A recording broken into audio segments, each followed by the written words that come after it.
Hi everybody, today I'm bringing you a couple of quick make-ahead breakfast ideas. I'll have the recipes linked below in the description box, and the first recipe is something that I just kind of made up myself, so I'll type it out how I do it, so let's get right into it. The first one is something that we almost have weekly. It's sweet potato hash. So the first thing I'm going to do is go ahead and preheat the oven to 400 degrees to roast the broccoli, and then I'm going to cut up the bacon to fry it on the stove, and this is just cooking while I'm getting everything else prepped so we can throw it in at the end. I washed the broccoli and I really just want to use the floury part, so I'm going to cut that off the stem and cut it into smaller pieces. I would normally use broccolini, or I think sometimes it's called baby broccoli, but I can't find that right now, so I just use like the normal head of broccoli and chop it into smaller pieces. So then I put it on the pan with parchment paper and toss it with olive oil and salt and pepper, and then put it in the oven to roast while I'm prepping the other vegetables.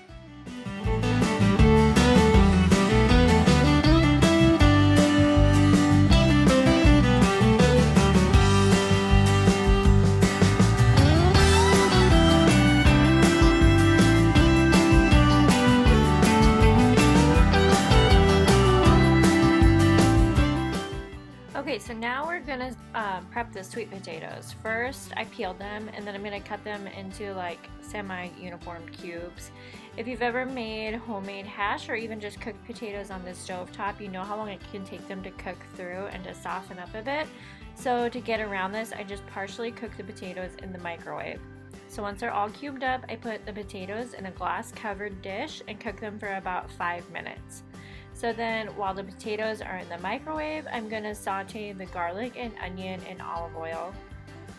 I normally use a cast iron pan for this recipe, but I left mine at my parents' house, and so I've been using this copper pan instead. The potatoes won't get like a really good crispy edge, but it doesn't really bother us, so this pan works fine for me, and it's easier to clean, I think. So unless you're really worried about getting like the really crispy potatoes and vegetables, any kind of frying pan or like a saute pan will work just fine.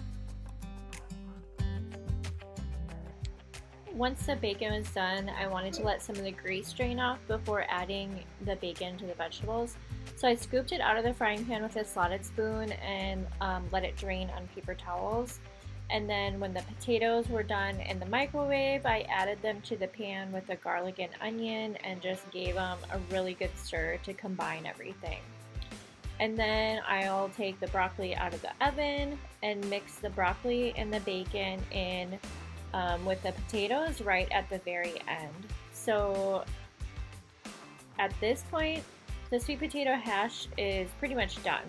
It could be eaten now, or what I'm going to do is let it cool and then put it in containers and take, a container out this week and just reheat portions for breakfast. And we like to eat the sweet potato hash with a fried egg on top, or you could do it with scrambled eggs, or you could do it just on its own as the potatoes and vegetables and bacon.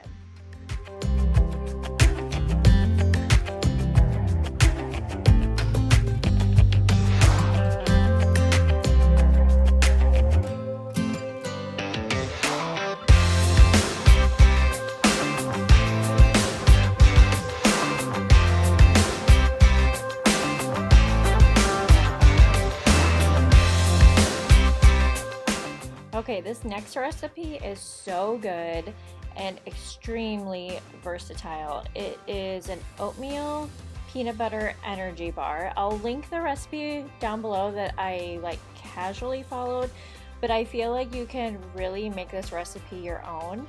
The recipe called for old-fashioned oats, honey, cinnamon, nutmeg, which I didn't put the nutmeg in because I didn't have any, vanilla, chia seeds, and then your choice of nut butter, your choice of whole nuts, and your choice of fruit. So I used the natural creamy peanut butter, almonds, and craisins, and I made these bars with my mom over the weekend, and we made one pan like this that I'm showing you today, and then the other pan we used salted pecans and chopped dates in it, and oh my god, they are so good. So anyway, this recipe is super easy. You put all the dry ingredients in the blender, pulse it for 5 1-second pulses, add in the rest of your ingredients, pulse a few times, and then I transferred it to a bowl just to like finish the mixing. And I like these in like a bar shape, so I used a loaf pan to shape them. You could also use an 8x8 pan or like double the recipe and put it in a 9x13 pan. Once you have everything mixed together, you want to prep your pan with parchment paper. This will help with taking the bars out of the pan to cut them. I put the mixture in the loaf pan and pressed it in just with my hands and then covered it with the excess parchment paper. The recipe says that you are supposed to chill the bars in the fridge for 2 hours, but I ended up leaving mine in the refrigerator overnight. So in the morning, I just took them out and cut them into 1-inch bars. Then I wrapped them in foil so that I can freeze them.